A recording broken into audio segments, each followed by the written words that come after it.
Le plan de la rencontre, je vais vous faire un bref suivi de la situation actuelle dans les cliniques de physiothérapie d'une couple de minutes. Après ça, ce qu'on va faire, c'est qu'on va vous présenter les principales mises à jour des mesures gouvernementales. Donc, M. Hamel, Mme Bourbeau, la parole va être à vous un petit peu plus à ce moment-là, puis ça va nous permettre de voir à l'heure actuelle, en fait, mardi 7 avril, 11h05, qu'est-ce qui est dit actuellement? On sait que ce qui va vous être annoncé là, ça se peut qu'en après-midi, on ait des informations qui vont aller dans un sens qui va être différent. Ça se peut que demain, ça soit différent. Notre but, puis c'est la difficulté qu'on a tous présentement de naviguer dans le brouillard un petit peu, c'est qu'il y a des mesures qui normalement pourraient prendre des années ou des mois avec plusieurs S pour être constituées. Et présentement, ils sont en train de les travailler puis de les faire, puis ça va, puis de monter ça en dedans de 2-3 semaines. Donc, on a des gros enjeux actuellement par rapport à toute cette notion-là. Donc, puis après ça, justement, comme je disais tantôt, on va terminer avec une période de questions qui va être à peu près 20-25 minutes. Donc, d'entrée de jeu, si je fais un petit retour en arrière, OK, je voulais prendre un petit moment pour vous dire, parce que c'est pas la première fois que je m'adresse à vous aussi directement depuis le début de la crise. Je compte le faire un petit peu plus souvent d'ici dans les prochaines semaines aussi. Mais ça fait juste un mois que le virus, la COVID-19, cognait aux portes du Québec. Les cliniques ont été contraintes de revoir les opérations, d'inclure des mesures. Au début, là, ça a commencé justement par des mesures de distanciation, d'asepsie, de vérification des antécédents de voyage, des conditions associées spécifiques aux clients. Fait qu'on voyait que tranquillement, ça s'installait. Ça demandait quand même d'adaptation aussi. Ça, c'est au début du mois de mars à peu près. On voyait ça arriver. Là, après ça, rapidement, le dimanche 15 mars, le gouvernement provincial a obligé certains commerces à fermer. Là, après ça, c'est là que vous avez entendu parler de notion d'urgence. Les traitements de physiothérapie ont été introduits on a parlé justement de l'urgence d'un traitement de physiothérapie aussi en même temps. Excusez-moi, je vais prendre une petite gorgée. C'est ma deuxième rencontre ce matin pour la téléadaptation, mais ça enrhume un petit peu. Pardon. Donc, avec ça, je ne sais pas si vous vous rappelez le fameux dimanche que le lundi matin, vous êtes arrivé, puis là, vos thérapeutes vous ont dit « Est-ce que je peux continuer à avoir des patients en téléréadaptation? » Ce que ça l'a fait, ça a créé une onde de choc un petit peu parce qu'on n'a pas eu le choix d'arriver puis d'expliquer cette notion d'urgence-là. Puis de spécifier aussi, puis là, conjointement avec l'Ordre de physiothérapie, avec Denis, on a travaillé fort pour essayer d'éclaircir cette position-là, qui n'était pas une position nécessairement juste de l'Ordre de la physiothérapie, c'était une position de l'Office des professions aussi, pour dire que, regardez, là, présentement, il faut que tout le monde soit responsable dans le cadre de cette pandémie-là. Il y a des patients qui peuvent être vus en téléréadaptation, il y a d'autres patients qui peuvent être vus au niveau des urgences. Et la notion, au fur et à mesure que les jours ont avancé, la notion d'urgence a été spécifiée un petit peu plus. Je vais rester dans cette semaine-là, puis je reviens à sa notion d'urgence après. Fait que durant cette semaine-là, il y a des précisions pour l'assurance-emploi qui ont été amenées, parce que malheureusement, il y a plusieurs employés qui ont dû être mis à pied temporairement, puis c'est des mesures justement qui ont commencé à prendre forme. On a commencé à entendre parler de la prestation canadienne d'urgence, la fameuse PCU, qui a commencé, dont le but était de permettre rapidement à tous ceux qui allaient être sans emploi temporairement de pouvoir avoir de l'argent et de pouvoir continuer justement à avancer un petit peu plus. Mais vous allez voir qu'après ça, là, ça s'est clarifié un peu plus. Puis, bon, jusqu'à hier, c'était clair, mais là, on va vous donner les derniers updates là, tout à l'heure. Donc, durant ces semaines-là, il y a une réorganisation des soins qui s'est faite partout en province. On a entendu, on a vu les efforts énormes que tout le monde a fait. On a parlé au niveau de la téléréadaptation beaucoup. Puis ça n'a pas été facile de convaincre, évidemment, nos gens, de se convaincre aussi en même temps en tant que thérapeute. Ça fait 20 ans que je suis physio. Du jour au lendemain, d'arriver et de dire, écoute, le traitement de téléréadaptation doit être fait au nom de la santé publique aussi en même temps. Je vous dirais que ça a pris pas mal d'adaptation. Puis là, je lève mon chapeau à tout le monde avec en fait, tous les physios là, au Québec qui ont embarqué dans cette belle nouvelle aventure. Bien malgré nous, je vous dirais. Une semaine après, le 23 mars, là, déjà, les mesures ont commencé à être beaucoup plus importantes. Donc, le premier ministre François Legault, justement, a annoncé la fermeture des entreprises non essentielles. qui devaient fermer leurs portes pour contrôler la pandémie. Là, c'est toute la notion d'urgence qui a été discutée justement avec nous, avec l'Ordre, parce qu'on ne nous demandait pas de fermer. Le point, c'était que le client, en fait, les règles pour voir un patient au niveau de la présence étaient de plus en plus strictes. Et ce que ça l'a amené aussi, c'est un resserrement des mesures aussi qui se sont faites globales au niveau du Québec. Puis ça l'a amené une prise de conscience, puis la Fédération s'est positionnée pour dire que, regardez, on recommande très fortement la téléréadaptation. Oui, il y a encore certains cas d'urgence qui doivent être vus en clinique avec des mesures exceptionnelles aussi. Puis, ça, c'était le 23 mars. Ce que vous avez vu, justement, c'est que jusqu'à dimanche, on avait une position qui était peut-être un peu plus nuancée. Là, suite aux annonces gouvernementales, vous avez vu une recommandation qui était beaucoup plus formelle au niveau de la Fédération de dire que là, où est-ce qu'on est rendu avec la crise au niveau de la santé publique qu'on est, la Fédération recommande de faire le transfert finalement des patients qu'on voit, urgents, non urgents, vers la téléréadaptation. Est-ce qu'il y a certains petits cas d'urgence qui doivent être vus en présentiel? Oui, l'ordre les balise, ces cas-là. Mais actuellement, c'est qu'on notait une certaine... il pouvait avoir, dans certaines mesures, OK, il y a certains cas qui nous étaient amenés justement que ce n'était pas tous les cas qui étaient urgents, qui étaient vus en présentiel. Puis la Fédération a voulu se positionner de manière très claire, puis a voulu se positionner pour être responsable aussi en même temps, en disant comme quoi que, ben non, il fallait faire l'effort de transférer ces cas-là, tous les clients en téléréadaptation, que ce soit urgent, non urgent, et après ça, justement, de continuer à fonctionner. Ben c'est là que, Denis, tu es sur la ligne. Je ne sais pas si tu peux te permettre un petit mot. Oui.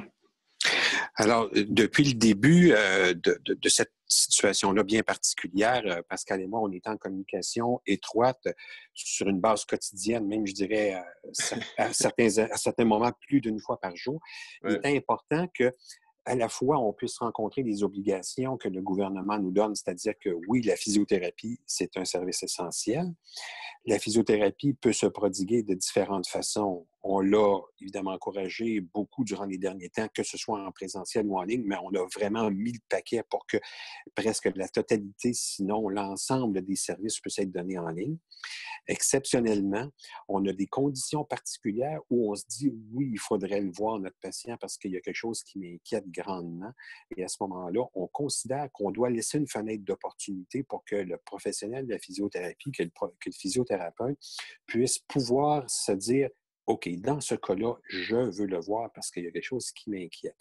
Autrement, la totalité des soins devrait être donnée par une prestation par télé-réadaptation, pour être capable d'accommoder le plus grand nombre de gens possible.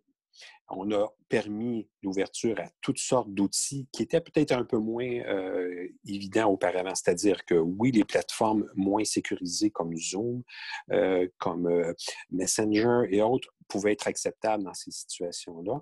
La CNEST et la SAC ainsi que la Sun Life ont dit oui, finalement, ça a bien de l'allure, on continue les soins. Et ça, là-dessus, il y a un coup de chapeau à donner à la Fédération parce que les interlocuteurs auprès de ces organisations-là, c'est la Fédé. L'Ordre simplement, parce que les organisations, les tiers payeurs disent, est-ce que ça rencontre ce que l'Ordre accepte? L'Ordre a dit oui, ça rencontre ce qu'elle accepte et on va même jusqu'à la conversation téléphonique pour s'assurer que les gens sont soignés. Donc, on ne peut pas avoir plus ouvert, plus souple que ça et la Fédération a été capable de convaincre les tiers payeurs qu'il y a une valeur ajoutée à s'assurer qu'une personne ne chronicise pas, ne catastrophise pas, ne perd pas de ses capacités dans la mesure où on sait qu'on a un contexte exceptionnel. Puis probablement, c'est sûr qu'il n'y a personne en ligne actuellement qui a déjà vu ça. Puis peut-être que du reste de notre vie, on ne reverra plus jamais ça. Donc, on a vraiment, et ça là-dessus, je pense que l'Ordre et la Fédé ont fait vraiment une bonne équipe pour essayer d'aller chercher le maximum, mais sans jamais compromettre la sécurité à la fois du personnel que vous devez gérer et la sécurité des patients. Et ça, à tous égards, on a été parmi l'ordre, et puis je ne suis pas gêné de le dire, on est parmi les gens les plus proactifs, tant au niveau de la fédération qu'au niveau de l'ordre. Alors là-dessus, j'aimerais, je lève mon chapeau parce que c'est pas toujours évident de faire une symbiose aussi facile, mais dans notre cas, ça l'est déjà depuis longtemps. Et quand on voit des situations difficiles se présenter, on l'apprécie d'autant plus. Donc, il n'y a pas un communiqué, même, je vous dirais, que l'Ordre a émis, que Pascal n'a pas lu avant, et vice-versa. Ça vous donne une idée jusqu'à quel point on est proches l'un de l'autre et qu'on se tient informé des réalités. Je ne vous dirais pas que des fois, il n'y a pas de nouvelle là, qui peut sortir un peu plus vite que l'autre, mais que ce soit pour l'écouvillonnage, que ce soit pour les aides techniques, que ce soit pour les mesures d'urgence, tout est généralement partagé pour être certain que sur le terrain, ça s'exprime au mieux.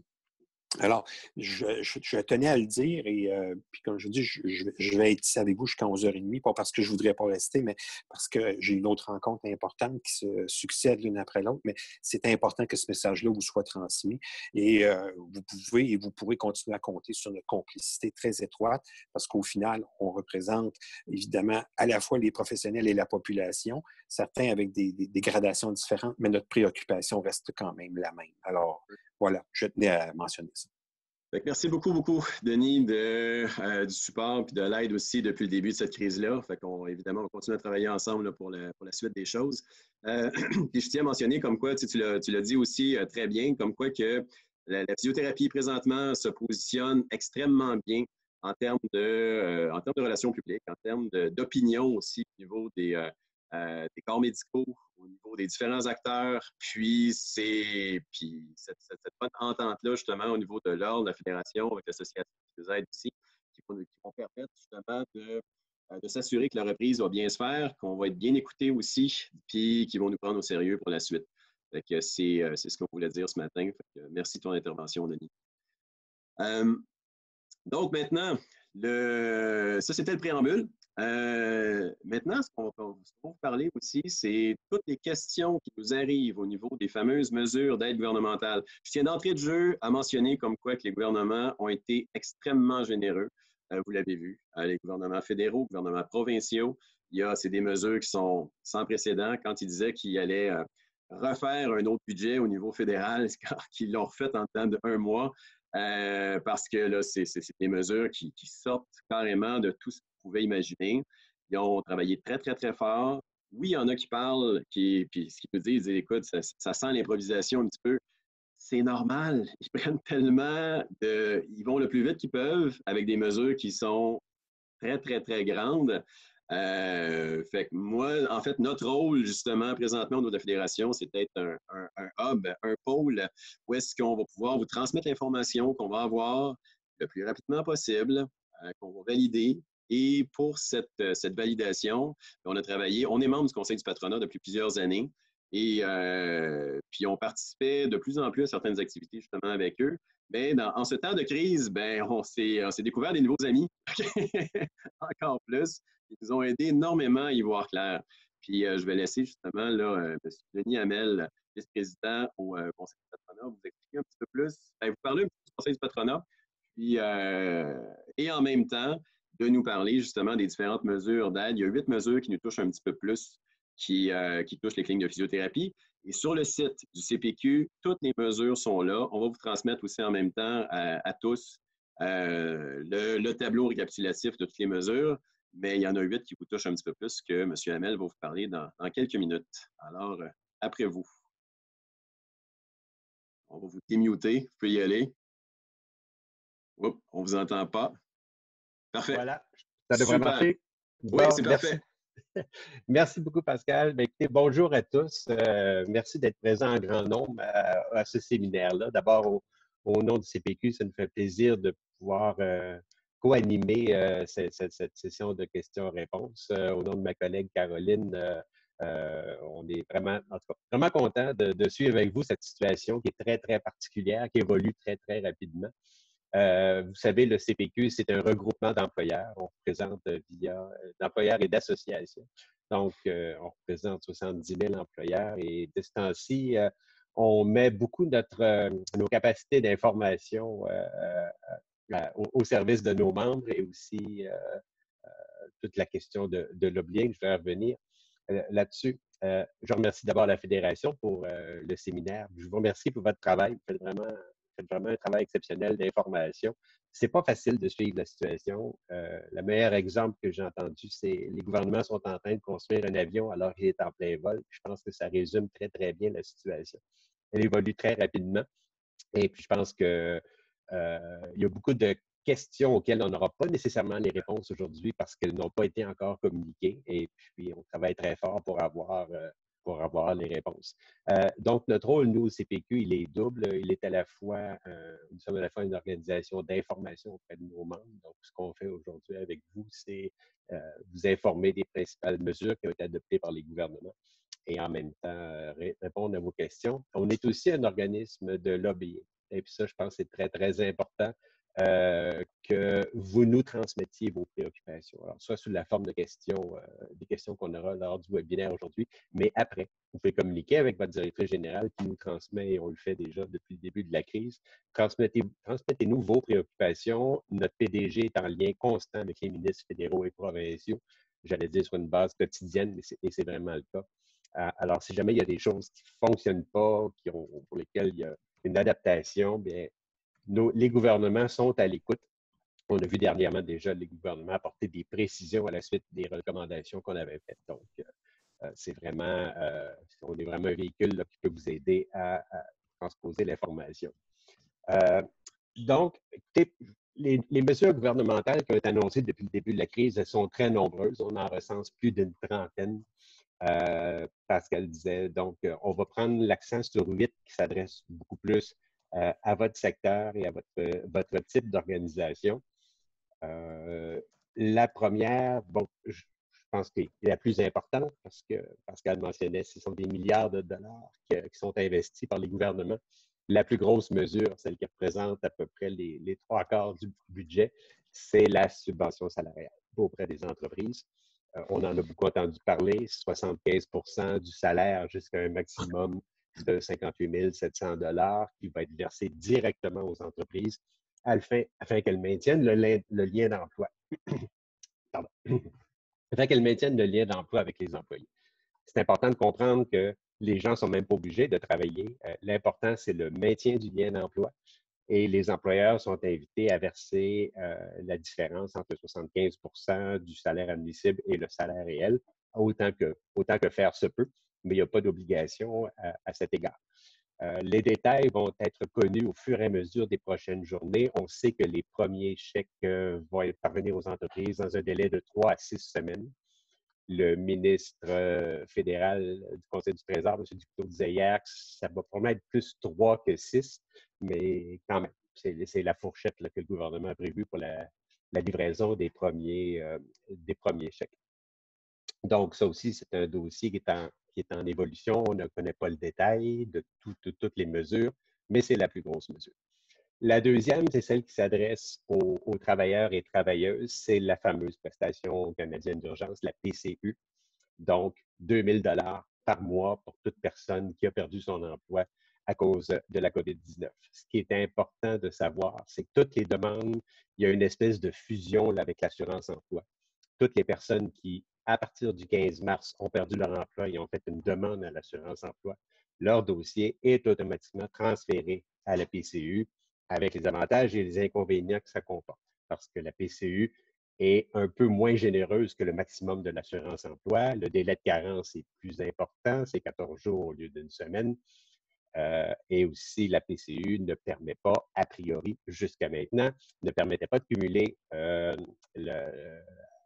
une source de revenus autre. Donc, dès qu'il y avait $1 gagné, la PCU était coupée, alors que l'assurance-emploi permet, il y a une mesure qui permet de gagner une certaine somme, puis qui est déduite de l'assurance-emploi, mais à raison de 50 %.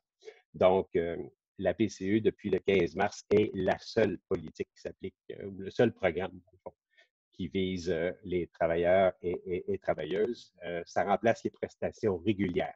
Ça ne touche pas les prestations de maladie de l'assurance-emploi pour ceux qui ont accès à ça.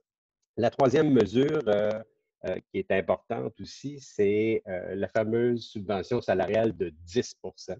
Alors, il y a eu une certaine confusion parce que dans plusieurs médias, on a vu la subvention de 10 est bonifiée à 75 %. Ce sont deux mesures différentes qui ne peuvent pas être utilisées en même temps. La subvention salariale de 10 % est auto-administrée par les employeurs, à même les déductions d'impôts fédérales qui sont envoyées à l'Agence de revenus du Canada. Donc, un employeur peut retenir l'équivalent de ces 1 375 $ par employé, maximum 25 000 $ par employeur pour une période de 3 mois. Donc, cette mesure-là existe toujours et elle peut être auto-appliquée, donc déjà rétroactivement au 15 mars. Une quatrième mesure, c'est le soutien aux entreprises par le biais du Compte du Canada. Alors, c'est un prêt sans intérêt de 40 000 $ jusqu'à 40 000 $ qui peut être demandé par les entreprises auprès d'une institution financière et qui est garanti par le gouvernement fédéral via le Compte du Canada. Et dans certains cas, il y a un 10 000 $ sur le 40 000 qui peut être transféré en subvention. Donc, le 40 000, a priori, est remboursable. C'est un prêt sans intérêt, mais il y a un 10 000 $ qui peut être gardé. Les conditions, les détails n'ont pas été encore complètement détaillés, mais c'est au moins on sait qu'il y a 40 000 $. Souvent, pour régler les problèmes de liquidité, c'est une mesure qui est importante. Le gouvernement du Québec a aussi une aide d'urgence aux petites entreprises qui ressemble beaucoup. Donc, pour les entreprises qui sont soit fermées ou à la veille de fermer ou en forte difficulté à cause de la situation actuelle, peuvent demander un prêt sans intérêt ou une garantie de prêt de 50 000 $. Et ça, c'est géré par les fonds locaux d'investissement de chacune municipalité régionale de comté. Et pour les grandes villes comme Montréal et Québec, il y a déjà des fonds qui sont mis à la disposition pour aller chercher ce 50 000 $ de garantie de prêt, qui peut être aussi un prêt sans intérêt. Hier, la 6e mesure, elle a été annoncée hier pour montrer comment les choses évoluent rapidement. Alors, le gouvernement du Québec a mis en place ce qu'il appelle le Programme d'action concertée pour le maintien en emploi, qu'on appelle le PACME. C'est un programme de formation qui est disponible pour toutes les entreprises de toute taille. Dans le fond, c'est que ce programme-là vient payer la différence que le programme de subvention salariale ne paie pas. Alors, je m'explique. Si jamais une entreprise a droit à la subvention salariale, 75 % du salaire est payé par la subvention salariale. Le PACME peut aller chercher, vous pouvez par le PACME aller chercher de 25 % de différence pour autant que vous fassiez de la formation. Donc, c'est une formation qui est payée directement par le gouvernement du Québec. Donc, les employés sont payés et les coûts de formation, que ce soit le coût du formateur et dans le fond, tout ce que ça prend parce que la formation, évidemment, va se faire en ligne essentiellement. Le gouvernement recommandant l'éloignement de tout le monde, toute la formation va se faire en ligne. Donc, la partie formation et les employés qui suivent la formation pourront être payés, encore là, selon les mêmes barèmes, c'est-à-dire un maximum c'est 25 $ de l'heure qui est donné pour chaque personne. Mais c'est une occasion quand même, puisque les gens ont beaucoup plus de temps disponible actuellement, de parfaire leur formation et de se préparer dans le fond à la reprise des activités. Il y a toute une série de formations admissibles et c'est géré par les conseillers en entreprise dans les différents bureaux de Service Québec qui pourront donner plus de renseignements. Le site web est à jour, même si l'annonce a été faite hier. Donc, pour la formation en télétravail, dans le cas qui vous concerne, ça peut être assez important. On pourra en reparler un petit peu plus tard. J'aimerais en même temps savoir quels sont vos besoins en formation qu'on pourrait transmettre au gouvernement. Donc, toute la formation en emploi est quelque chose maintenant qui pourrait permettre éventuellement d'aller jusqu'à 100 % du salaire. Il y a une mesure aussi du gouvernement du Québec qui est encore sous forme de fonds, de prêts, c'est-à-dire qui s'appelle le Programme d'action concertée temporaire pour les entreprises ou le PACT. C'est une subvention qui est gérée par Investissement Québec. Pas une subvention, excusez, c'est une garantie de prêt via une institution financière garantie par Investissement Québec qui vous permet d'aller chercher un 50 000 $ additionnel encore là pour le fonds de roulement. une des premières mesures qui avait été annoncée, c'est la dernière que je vais mentionner là, avant de passer à la période de questions-réponses, c'était le PAT, le programme d'aide temporaire aux travailleurs. Ça s'adressait aux travailleurs qui étaient victimes directement là, de la maladie. Alors, toutes les personnes qui avaient les symptômes de la COVID-19, qui ont été en contact avec une personne infectée, qui devaient donc se retirer du travail et qui n'avaient pas d'assurance, avaient droit à une aide financière forfaitaire de 573 par semaine. Je dis avaient. Ils l'ont encore droit. C'est une période de 14 jours. Pour une période de 14 jours. Donc, si l'état de santé d'un travailleur faisait en sorte qu'il ne pouvait plus se présenter à son travail et qu'il n'y avait pas d'autres, il n'ait pas été éligible à d'autres aides financières, il avait droit à la PAT. Il y a eu une série d'autres mesures. Je parlais d'une trentaine tantôt, je vous en ai mentionné 8, une série d'autres mesures qui ont été adoptées, qui visaient essentiellement à donner un petit peu d'air aux entreprises. Je pense notamment au rapport des comptes provisionnels, rapport des paiements de TPS, TVQ, mesures d'assouplissement de la part de la CNEST au niveau des paiements. Hydro-Québec qui a annoncé qu'il ne verserait, que les gens n'auraient pas besoin de payer de l'intérêt s'ils retardaient leur compte d'hydro. Les municipalités ont décalé le versement, certaines municipalités ont versé le versement à certaines taxes foncières. Donc, il y a une série de mesures que vous allez retrouver dans le tableau, comme Pascal mentionnait tantôt, qui est sur le site du CPQ, qu'on essaie de garder à jour. Même des fois, on le change 2 fois par jour, tellement que ça évolue vite, de façon à vous garder informé des différentes mesures. Alors, je pense que ça fait le tour là, des principales mesures. Il y avait évidemment les programmes existants d'assurance-emploi comme le travail partagé, tout ça qui continue, mais c'est pour ça que je concentrais mon intervention là au niveau des nouvelles mesures qui ont été annoncées par les divers ordres de gouvernement. Et maintenant, ça me fera plaisir à ma collègue Caroline et moi de répondre à vos questions. Super, merci beaucoup, M. Hamel. Moi, avant de passer à la période de questions, je prendrai peut-être un petit 2-3 minutes pour Mme Bourbeau. Je passerai la parole en guise de préparation justement à cette rencontre-là avec vous. Vous mentionniez, avec votre chapeau ressources humaines, votre chapeau RH, vous aviez quelques éléments, puis vous êtes conseillère RH justement pour le CPQ. En temps de crise actuellement, si vous avez un message à faire à nos propriétaires de cliniques partout à travers le Québec, des choses à faire bien attention, ce serait lesquelles? On en parlait un petit peu. Est-ce que vous êtes... Oh, Caroline? Oui? Moi, je ne vous entends pas. Est-ce que vous êtes bien branché? Je vois que vous êtes unmuté, mais on ne vous entend pas. Est-ce que je suis le seul à ne pas l'entendre? J'entends pas non plus. Je n'entends pas non plus. OK. Fait que, désolé, Caroline, mais là, vous n'êtes pas sur mute et on ne vous entend pas. OK. C'est correct, c'est revenu. Parfait. Allez-y. Oui, on vous entend.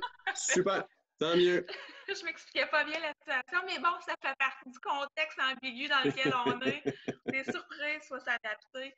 Donc, effectivement, vous m'avez présenté un peu d'entrée de jeu. Caroline Bourbeau, je suis CRH. Je travaille pour le Conseil du patronat du Québec. Mon rôle est différent du rôle de mon collègue Denis. Je suis conseillère régionale. Moi, j'aborde directement les employeurs et les entreprises et j'offre un soutien au niveau ressources humaines en lien avec différentes problématiques. Avant le contexte actuel, j'effectuais des interventions de plus longue durée en soutien en fonction de ce qui se présentait. Mon rôle a changé un peu comme plusieurs d'entre vous. Nos responsabilités ont évolué. Donc, je fais des interventions maintenant qui sont plus ponctuelles et qui visent un soutien rapide pour les employeurs qui vivent différents enjeux. Je ne vous cacherai pas que la plupart des questions actuelles tournent beaucoup autour de la gestion des programmes, comment les programmes peuvent s'arrimer entre eux, quels sont les meilleurs programmes pour mon organisation. Donc, moi, je fais l'évaluation de la situation avec l'entreprise. et je regarde avec elle quels sont les meilleurs programmes. Puis quand j'arrive à ma limite de compréhension du programme, je contacte mon collègue Denis qui va me chercher un complément d'information. Donc, c'est mon rôle actuel, mais à la base, hein, je suis CRHA, je suis en rôle conseil aux entreprises et ce que je constate beaucoup actuellement, c'est que les employeurs et leurs employés vivent des situations de changement sans précédent. À chaque fois où on a l'impression qu'on est capable de retomber un petit peu, de retrouver un minimum de stabilité, il y a une nouvelle mesure qui se présente, il y a des nouvelles contraintes du ministre qui nous arrivent, et qu'on est constamment en état de déséquilibre. C'est très stressant pour les employés, c'est stressant également pour les employeurs. Donc, je travaille beaucoup aussi en individuel avec les propriétaires d'entreprises pour voir comment on peut gérer cette situation-là au niveau de l'anxiété que ça peut générer, comment on peut poursuivre nos activités d'entreprise, hein, parce que c'est votre survie d'organisation aussi qui est en jeu, mais en abordant le contexte peut-être un petit peu différemment pour diminuer la pression sur nos ressources. C'est peut-être pas le temps de faire des démarches de gestion de la performance à l'heure actuelle. Donc, on regarde un petit peu c'est quoi les leviers qui peuvent se présenter, puis comment on peut ajuster l'organisation du travail pour faire face à cette situation-là, tout en ressortissant de tout ça, en étant grandi, en ressortant de cette situation-là, parce que votre marque employeur va rester ce qui va être important pour vos employés, la façon dont vous allez avoir traité le contexte avec eux. Exact. Fait que, merci beaucoup. Merci, Caroline. Fait que, donc, le son fonctionne, donc vous allez pouvoir rester avec nous pour les questions. J'ai vu, il y a plusieurs questions qui sont là. On a encore là, à peu près 25 minutes devant nous. Dans le chat, ne partagez pas de lien, s'il vous plaît, parce que justement, parce que c'est un élément justement qu'il faut surveiller avec un outil comme Zoom. On va vous partager, j'ai vu des liens passer, on va vous les partager à tous par la suite, mais ne cliquez pas sur un lien si vous envoyez passer. Et après ça, ne partagez pas de lien, s'il vous plaît. Donc, on va y aller avec les questions. Alors, Laure, la période de questions s'ouvre. La parole est à toi. Bonjour. Donc, je vais y aller. Je vais passer au travers des questions et de faire des recoupements, mais on va commencer dans l'ordre que je les ai reçus. Donc, on a toujours la question pour la PCU qui revient régulièrement.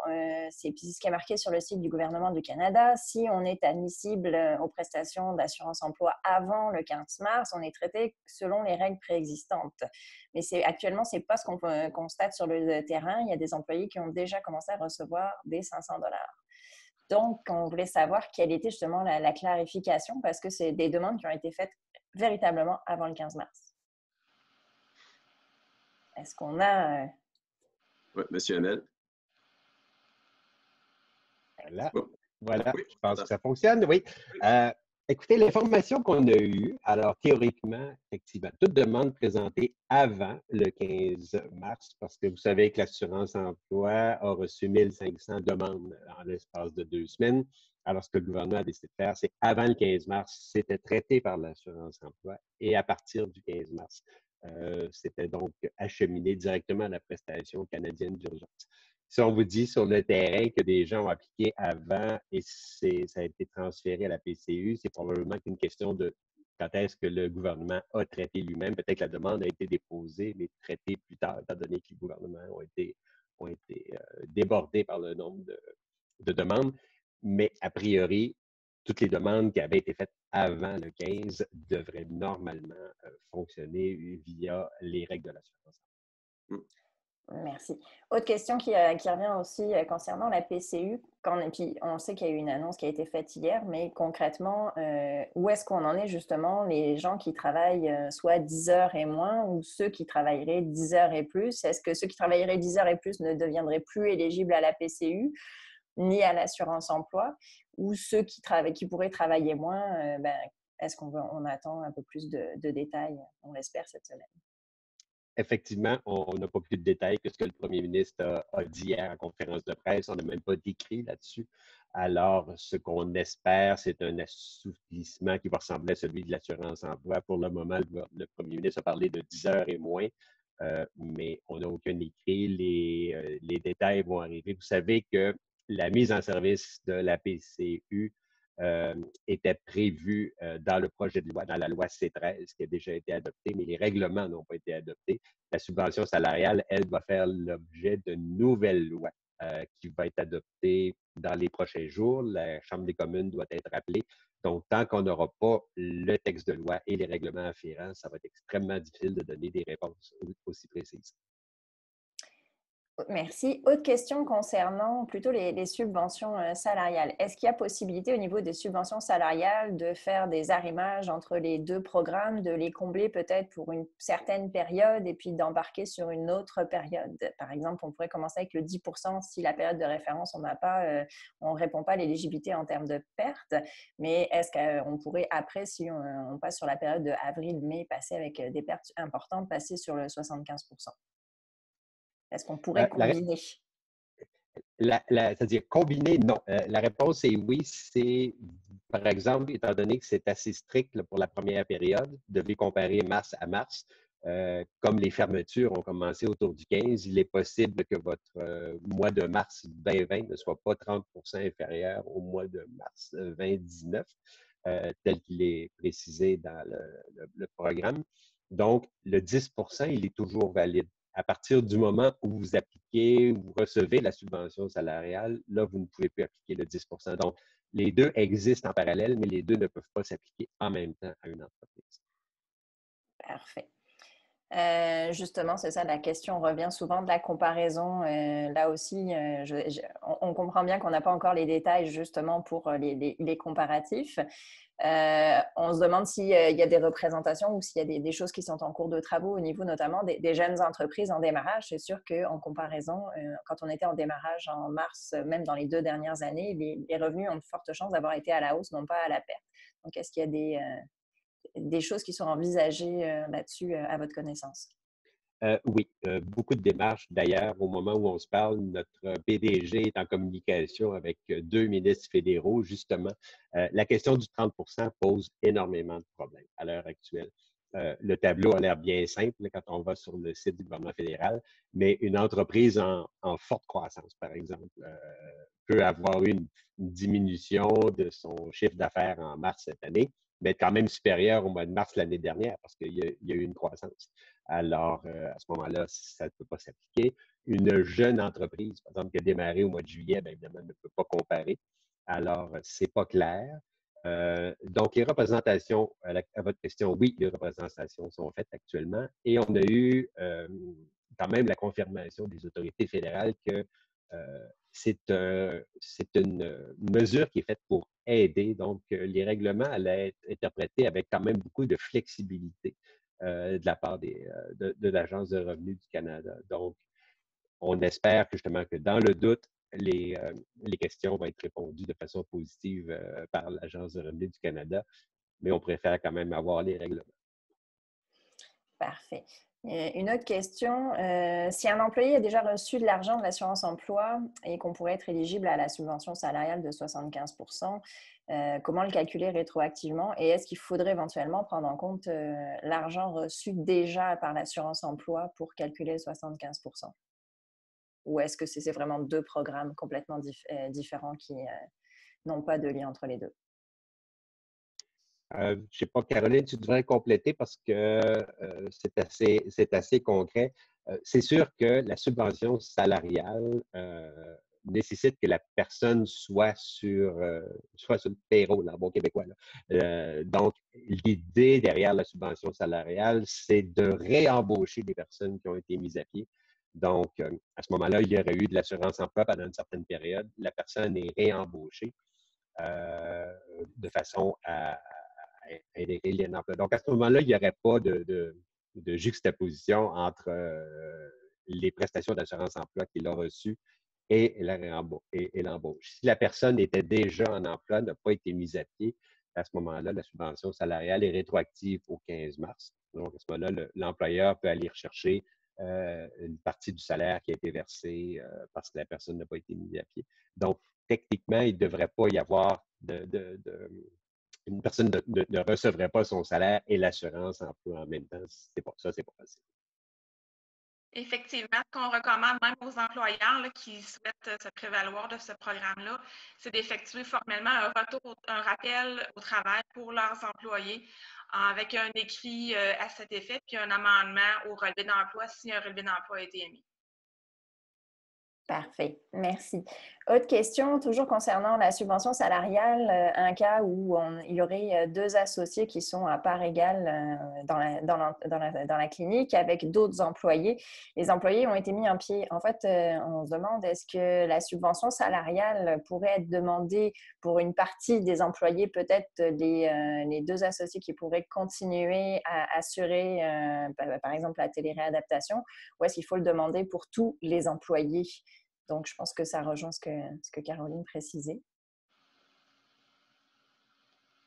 Est-ce que c'est ça? Est-ce que c'est vraiment la masse salariale en cours qui est rappelée ou est-ce que c'est obligé de rappeler toute la masse, tous les employés ou une partie des employés? On peut rappeler une partie des employés. Parfait. Merci. Je passe à la question suivante. Je reviens à la PCU.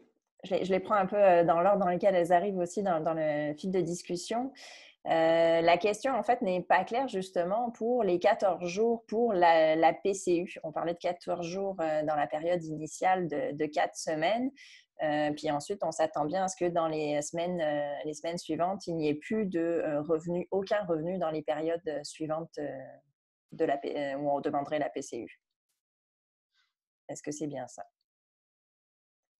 Effectivement. Ce qui est prévu actuellement par ce qui est sur le site web, ce qui est prévu par le règlement, c'est ça. Dès qu'une personne a 14 jours sans revenu, elle peut appliquer à la PCU. Et puis, normalement, dès qu'il y aurait le moindre revenu, la PCU tomberait. Là. Mais il y a effectivement un 14 jours d'attente avant de pouvoir avoir accès à la PCU. Je ne sais pas si ça répond à votre question. Je pense, sinon je vais revoir dans les autres messages qui défilent. Mm-hmm. Autre question. Je suis dans le cadre d'une entreprise individuelle et non incorporée. Les employés ont été mis à pied et ils vont le rester. Il reste encore une personne qui fait, donc le propriétaire qui fait de la téléréadaptation. Ses revenus sont inférieurs à ses frais fixes. Donc, ils vont avoir des revenus nets négatifs. Est-ce que la personne pourrait être éligible à la PCU? Et on parle, c'est ça, c'est la personne est une entreprise individuelle et non une personne incorporée. Très bonne question. Éligible à la PCU, j'aurais tendance à dire non en fonction des règles actuelles parce que le moindre revenu, même si le revenu net est négatif, le moindre revenu entraîne une diminution, une coupure complète de la PCU. Mais c'est une excellente question. Il faudrait probablement que je fouille davantage ou attendre les règlements afférents pour être sûr, parce que justement, cette question de définition de revenus n'est pas très claire. À venir jusqu'à hier, les dividendes n'étaient pas des revenus et hier, le gouvernement a fait un virage de 180 degrés pour dire que oui, les dividendes versés par l'employeur, ce que l'employeur se verse, font partie des revenus. Ça, c'était pour l'admissibilité à la PCU. Maintenant, ce n'est pas clair au niveau de ce que ça compte comme un revenu. Il va falloir attendre les règlements pour être bien sûr de la réponse. Merci. Autre question au niveau de la subvention salariale. Est-ce que sur cette subvention, si on était éligible, est-ce qu'il faut défrayer les coûts pour les bénéfices marginaux et les vacances sur ce 75% ou est-ce que ces frais aussi vont être subventionnés? Non, absolument. Le 75% est traité comme un salaire. Alors, à ce moment-là, l'argent doit être... l'employeur reçoit l'argent du gouvernement, il le verse en salaire, mais fait toutes les déductions à la source.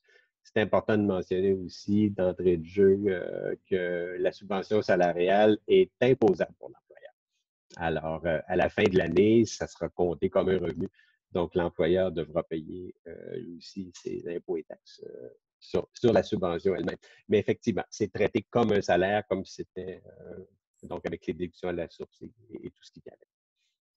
Merci. Autre question sur justement l'arrimage entre des aides fédérales et provinciales. Une entreprise qui aurait une perte de revenus qui serait admissible à la subvention salariale de 75 %, mais qui deviendrait aussi éligible au PACM de 25 %. Est-ce que le fait d'être éligible au PACM en plus pourrait avoir une incidence et la disqualifier pour la subvention de 75 % ou est-ce que les subventions ne sont pas calculées dans les revenus? Caroline, tu y allais? Oui. Selon notre compréhension actuelle, ce sont deux programmes qui peuvent se cumuler pour une même organisation et pour les mêmes travailleurs également. Donc, l'objectif du nouveau programme provincial, c'est justement de venir compenser jusqu'à un certain point le 25 % manquant de la subvention de 75 % du fédéral. Merci. La subvention salariale de 75 %, est-ce qu'elle est applicable à une société nominale de dépenses? Oh, très bonne question. Je n'ai pas la réponse. Il y a M. Dorval qui s'est fait poser hier aussi, puis qui disait justement qu'il allait chercher. Mais il faut qu'il y ait eu des salaires dans cette société nominale de dépenses-là.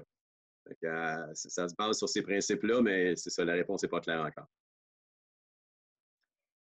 Autre question entre la PCU et la subvention de 75 %. Les employés d'une clinique sont tous en arrêt de travail.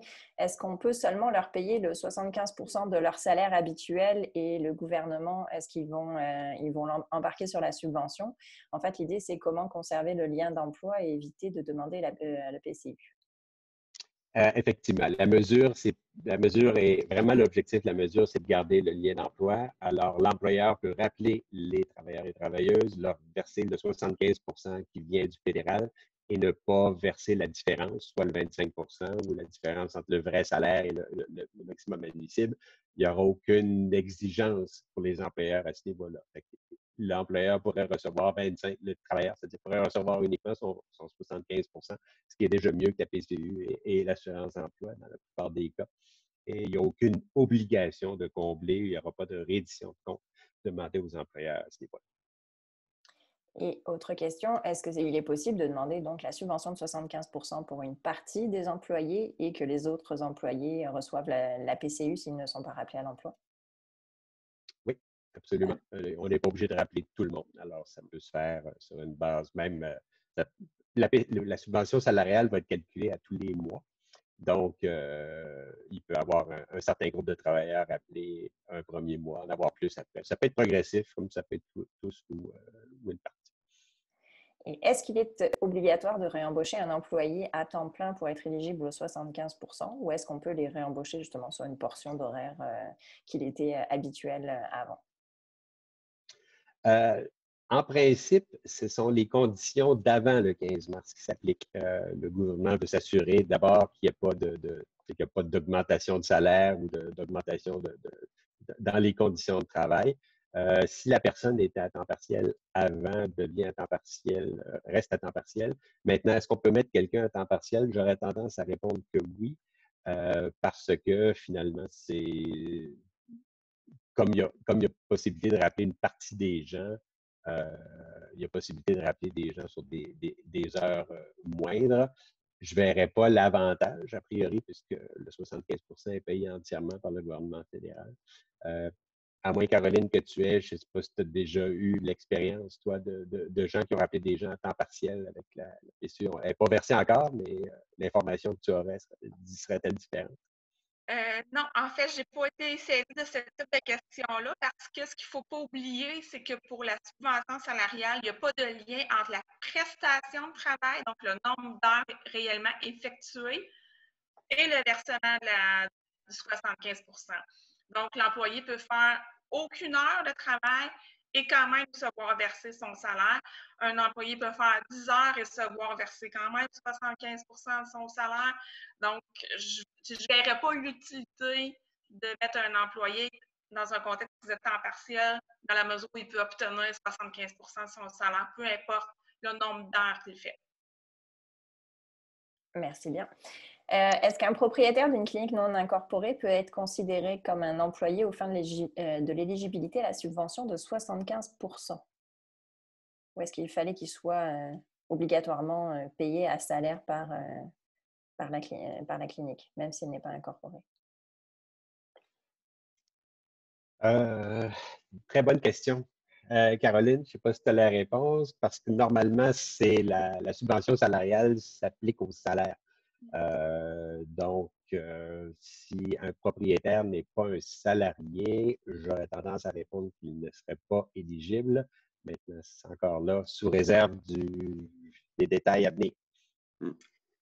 J'abonde dans le même sens que toi, donc basé sur la masse salariale, si ça n'a jamais fait partie de la masse salariale versée, j'aurais de la difficulté à voir comment on pourrait l'intégrer, mais bon, les choses changent vite, on ne sait pas.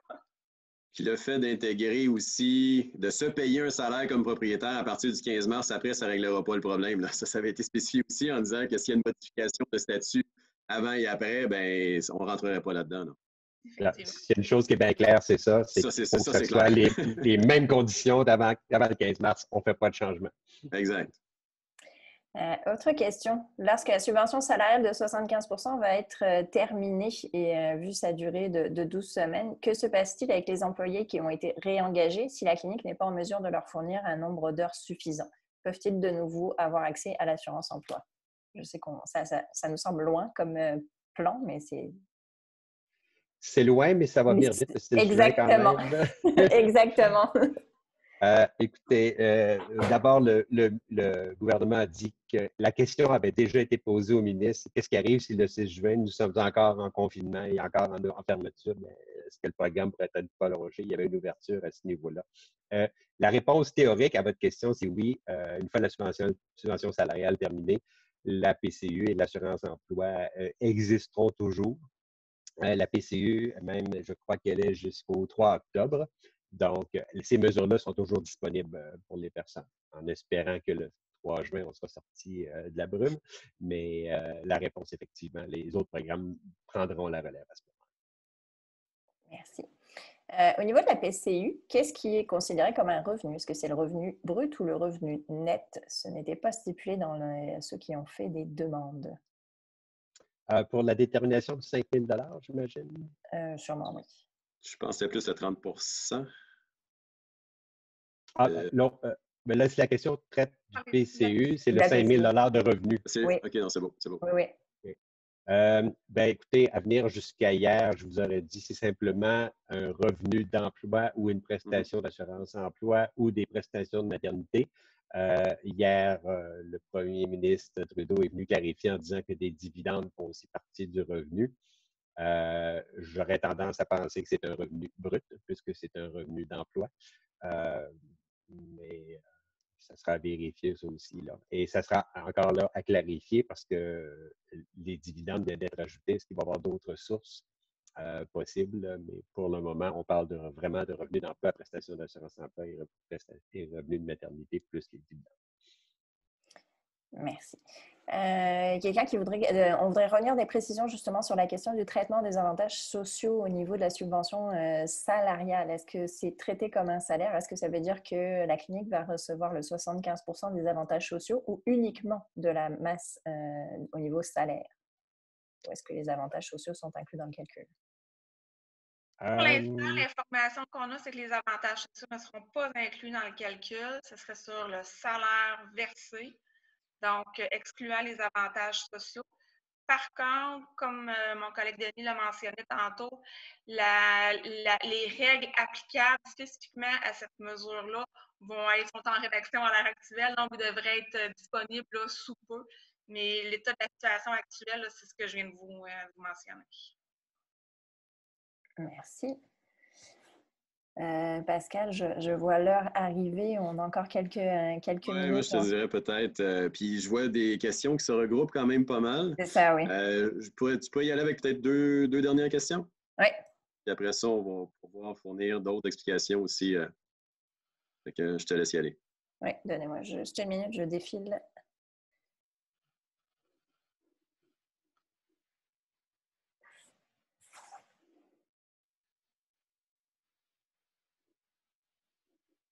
Et enfin, est-ce que c'est ça avec la subvention salariale, si on a un nouvel employé qui a commencé le 15 mars et qui par exemple, remplaçait un congé préventif, est-ce que cet employé va compter dans la subvention de 75%? Est-ce qu'en fait, un nouvel employé est Ouais. admissible? Je cherche la réponse. J'ai devant moi les critères. Je crois que les employés qui devaient être embauchés sont admissibles à la subvention salariale. Donnez-moi quelques secondes pour le trouver, là. C'est également l'information que j'ai, Denis. Les OK. employés qui avaient un contrat d'embauche et qui devaient débuter à cette période-ci, effectivement, là, sont inclus dans le calcul. Merci. Et dernière question, au niveau de la subvention 75%, celle-ci est-elle imposable au niveau et considérée comme un revenu pour la clinique? Oui, c'est un revenu imposable pour l'entreprise. Parfait. Merci. Je pense que ça fait pas mal le tour des questions. Pascal, si tu avais, on avait vu d'autres qui m'ont échappé dans la quantité qu'on a reçue. Ben, en Merci fait, beaucoup. moi, puis il y en a plusieurs justement qui revenaient sur. Il y a plusieurs questions qui restaient dans le brouillard un petit peu. Vous l'avez remarqué, c'était pour ça que nous autres, depuis les dernières semaines, on essaye d'avoir le plus d'informations possible. Évidemment, dans ce qu'on vous a donné comme réponse, c'était pas noir, c'était pas blanc, c'était gris un peu. Puis c'est super difficile, je sais, ces discussions qu'on a avec vous à longueur de journée, en vous disant comment qu'on fait pour se baser sur de baser nos décisions qui sont très importantes sur du flou un peu. Puis j'aurais le goût de vous dire, ben prenez du temps. Prenez du temps, respirez un peu, regardez ce qui se passe. Il va y avoir des écrits qui vont sortir d'ici 1, 2, 3 journées. Si vous basez présentement vos réflexions qui peuvent être assez importantes, si vous dites, ben je vais ramener tout mon monde, tous les employés, parce que je vais profiter du 75%, puis à cause de ça, ben, ça leur enlève la possibilité d'avoir du PCU, ça leur nuit éventuellement, ben, finalement, la bonne volonté que vous allez avoir, vous allez peut-être vous tirer dans le pied finalement en voulant aller un petit peu trop vite. Fait que le seul conseil qu'on a à vous dire aujourd'hui, à la lumière de tout ce qu'on vous dit là, c'est prenez un peu de temps, écoutez justement ceux qui vont vous représenter. Nous, à la Fédé, on va se forcer bien, bien fort pour aller chercher l'information la plus à jour possible, la plus adapte. C'est pour ça justement que les alliés comme le CPQ vont être bien importants. On travaille aussi avec l'Ordre des ressources humaines, avec la Fédération des chambres de commerce pour puis vraiment d'arriver avec un visage, un portrait qui est le plus clair possible pour vous donner, après ça, la possibilité de faire le meilleur choix possible. Et présentement, malheureusement, il y a du brouillard. Vous l'avez constaté ce matin aussi, mais je pense que d'avoir l'heure juste en ce mardi 7 avril à midi, c'est la meilleure information qu'on peut vous donner. Et puis, on s'engage justement à continuer à la suivre. Il y a plusieurs questions qui ont défilé à côté aussi, puis nous, on va les prendre aussi en note. Vous avez l'adresse de la Fédération. Laure est là pour répondre à toutes les questions aussi en même temps. Puis nous, envoyez-nous le plus de questions possible pour qu'on soit capable de guider nos prochaines communications, nos prochaines infolettres. Puis des petites rencontres d'une heure comme ça, webinaires de ce type-là, ben, je suis certain que ce ne sera pas la dernière. Fait que le but, c'est de vous informer le mieux possible et que vous soyez en mesure de gérer vos cliniques comme il faut. Donc, Pascal, j'aurais une dernière question très rapide à M. Hamel, peut-être. Est-ce que vous avez des informations s'il y a eu des reports pour la remise des DAS au 15 avril? On a eu des annonces qui ont été faites. Est-ce que les DAS sont incluses dans les délais de paiement qui ont été faits? Caroline, as-tu la réponse?